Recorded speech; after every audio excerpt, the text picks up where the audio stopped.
Right, gather round, you lot. We have a lot to unpack tonight. Welcome to Man of Thoughts, the only place bleaker than your love life. Here we confront the shadows that haunt us. Tonight we're diving into the abyss, dissecting that nasty little beast, the fear of love. It's a topic that hits close to home for many. It's self-sabotage, plain and simple.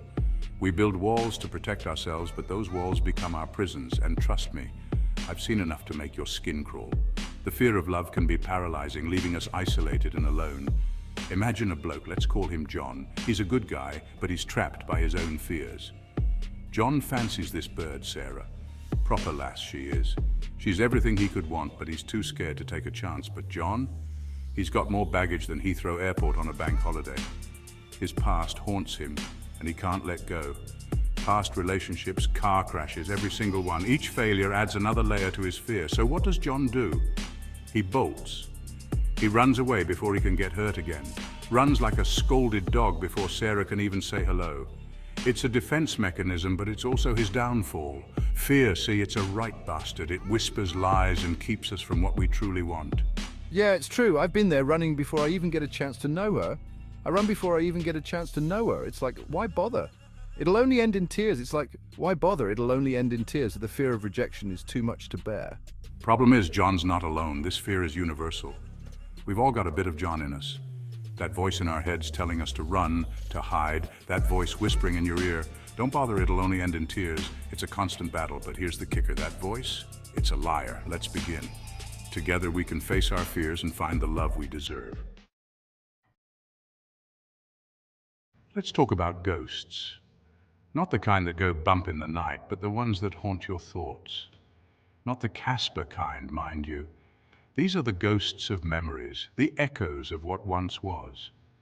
I'm talking about the ghosts of relationships past, the ones that linger long after the love has faded, the ones that linger in the shadows of your mind, whispering poison in your ear. They remind you of every mistake, every heartbreak. Remember her, the one who broke your heart, the one who left you questioning your worth? Yeah, this one's going to be just like her. Take Mary, for instance. Poor Mary. Sweet as a summer pudding, but carrying the weight of a past love gone sour. Poor Mary, sweet as a summer pudding, but carrying the weight of a past love gone sour. Every time she meets someone new, she sees his face, hears his voice. Every time she meets someone new, she sees his face, hears his voice, feels the sting of his betrayal all over again. Feels the sting of his betrayal all over again. It's a cycle, a never-ending loop of pain and regret. Oh, totally. It's crippling. That fear, that paralyzing dread that history will repeat itself.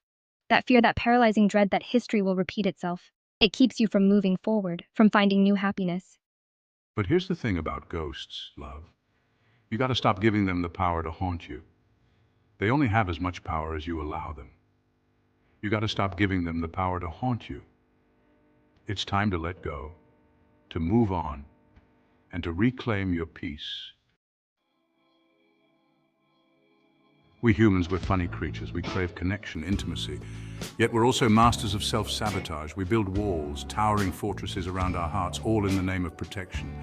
Picture this. David, a right charmer, quick wit, and a smile that could melt glaciers. But David's got a secret. He's terrified of getting hurt, so he does what any self-respecting commitment phobe would do. He builds a wall. It's for the best, he tells himself, his voice echoing hollowly in his self-imposed solitude. But you see, David's forgotten something crucial. Walls don't just keep people out. Ever heard of a self-fulfilling prophecy? It's a right bastard, that one. You believe something so strongly, you subconsciously make it happen. And when it comes to love, well, let's just say it can be a recipe for disaster. Take Emily, sharp as a tack, beautiful to boot, but plagued by this unshakable belief. I'm not good enough. He's going to leave me eventually. And guess what? He always does. Why? Because Emily, bless her soul, makes it happen. She sabotages the relationship before it even has a chance to blossom. It's heartbreaking, really. I'm caught in this vicious cycle, my fear manifesting its own reality. But Emily needs to understand her thoughts, they're not facts. Love ain't always sunshine and roses, is it? Sometimes it's more like a stormy sky, dark and unpredictable. Sometimes it's a bloody battlefield littered with the remnants of past conflicts and unresolved issues, a constant power struggle, fueled by insecurities and mistrust, like a never-ending game of chess where every move is scrutinized. And trust me, once that poison seeps in, it's a right bugger to get rid of. It taints everything, making even the purest moments feel suspect. Dr. Smith, imagine a couple, Liam and Chloe. They seem perfect on the outside. They've got it all, the looks, the chemistry, the whole shebang. But there's a problem lurking beneath the surface, a big one, trust. Or rather, the lack of it. Liam, see, he's been burned before. His past haunts him, left with scars deeper than the Mariana Trench, scars that refuse to heal, so he keeps Chloe at arm's length, questioning her every move, scrutinizing her every word, looking for signs of betrayal. It's exhausting, this constant game of cat and mouse. Both are left drained and disheartened. Dr. Smith, Liam, blinded by his fear, fails to realize that trust isn't a guarantee, it's a choice that requires courage. And by refusing to choose trust, he's inadvertently pushing away the very thing he claims to want, the love and connection he so desperately.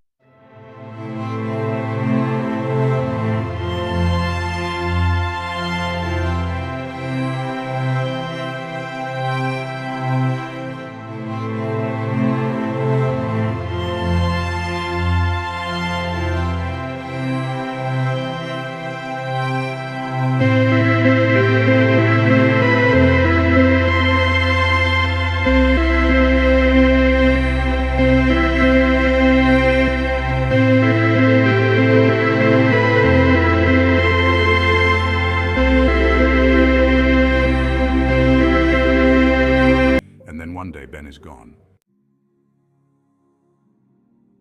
Here's the thing about fear, it thrives in the darkness. It feeds on your doubts, your insecurities. But there's a simple, albeit terrifying, antidote light, shining a light on your fears, exposing them for what they really are, illusions. John, remember me, the bloke terrified of repeating past mistakes? Well, I decided to do something radical. I faced my fear head on. I talked about it with friends, family, even a therapist. And slowly but surely, the darkness began to recede. He realized that his past didn't define him, that he was worthy of love, scars and all. Love is a gamble, there's no denying it. It's messy, unpredictable, and at times downright terrifying. But you know what? It's also the most exhilarating, life-affirming experience known to man. It's the closest we get to magic, to touching the divine. So, to all you Johns, Marys, Davids, Emilys, Liams, Chloes, and Alices out there, listen up. Don't let fear rob you of love's transformative power. Don't let the ghosts of your past dictate your future. Take a chance. Be vulnerable. Because here's the truth, my friends, the greatest tragedy is not to love at all.